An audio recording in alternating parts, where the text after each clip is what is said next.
Welcome to the Michigan Golfer Show with your host, Bill Shelton. Join us each week as we explore the people, the places, and the events that shape our great game. The Michigan golfer has traveled to French Lick, Indiana for the 2012 Big Ten Conference Golf Championship for both the men and the women. This is Bill Shelton. Along with Brad, we'll be covering the event this year from the famed resort in the Midwest that has been recently renovated at a cost of over $500 million. 2 golf courses will serve as the venues for the men and women's sports, and for the first time, there are several changes in the Big Ten Conference Championship. The first change is, in fact, that it is at a neutral site and not one of the host schools as it has been in the past. The second change is that both the men and the women are competing in the same venue, though the women will be playing at the Donald Ross course and the men will be playing at the relatively new Pete Dye course. The third change, of course, is that there is another member. There's an expansion of the Big Ten Conference as Nebraska will be competing in the conference championship this year for the first time. And the fourth change relates to the women's program. Instead of the 36 the first day, 18-18. The women will play 3 18-hole rounds of golf to determine the Big Ten championship. For the first time, the Big Ten Golf Championship, both men's and women are being held at a neutral site.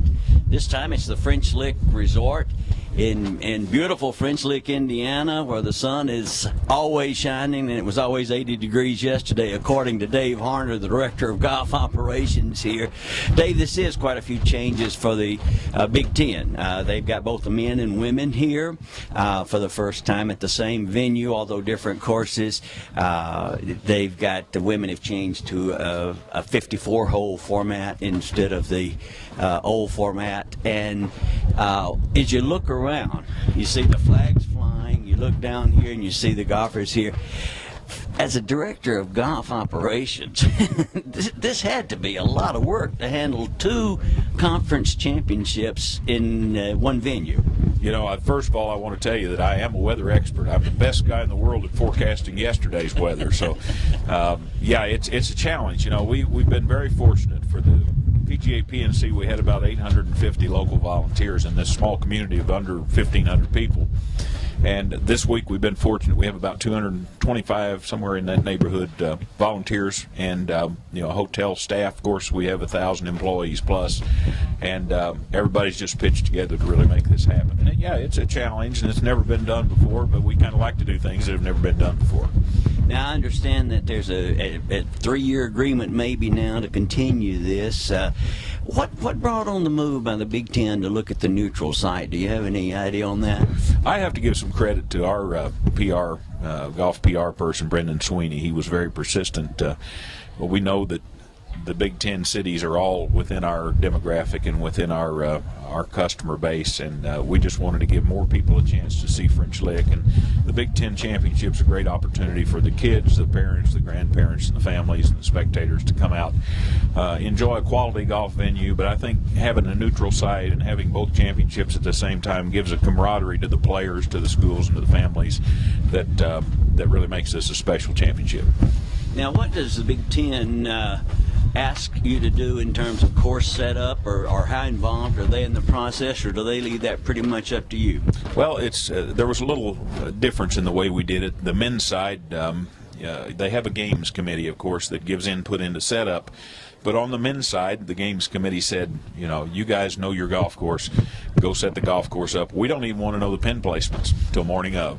Ladies' games committee was a little more involved in the setup with the yardages and with pin placements. So it was a little bit different on each side, but games committee first of all, and then we have the Indiana PGA, Indiana Golf Association rules officials here this week who are handling all the rules, all the scoring. So, we got a lot of people who know golf here.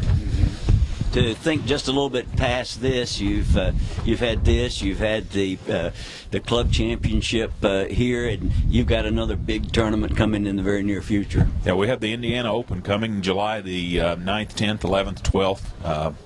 It'll be, I believe, the first time the Indiana Open's been played on two separate courses. So we'll do a round at Ross, a round at Dye, a round at Ross, and then we'll finish at Dye after the cut. And that'll be special. Then the LPGA Teaching and Club Professionals will be here end of August for their national championship. So we have 3 big championship events lined up this year. So it's going to be a busy summer. Well, I believe it was the Cook Industries, Cook family that have really made an investment in this. And as you look out and see this, this is the premier resort, casino, and golf courses of the Midwest.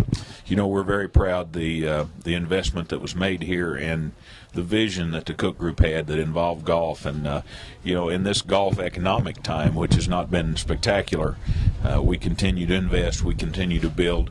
And I think that French Lick indeed is a special venue. And I think the secret to our success is to get people to see us that first time, because we don't generally lose anybody once they see us the first time. Well, I tell you, Dave, it's for me one of my favorite places to come. And as always, you're a perfect host, and the young people are showing it. Congratulations on this very successful tournament. You know, the biggest challenge of the whole event was to try to decide which flag goes at the top of the pole. And, of course, our superintendent out at Pete Dye is a Purdue grad. He wanted to put Purdue there. And my son's an IU student. I want to put Indiana University at the top. And Brendan Sweeney's an Illinois guy, and he wanted the University of Illinois. So we finally did alphabetical order. That got us all off the hook.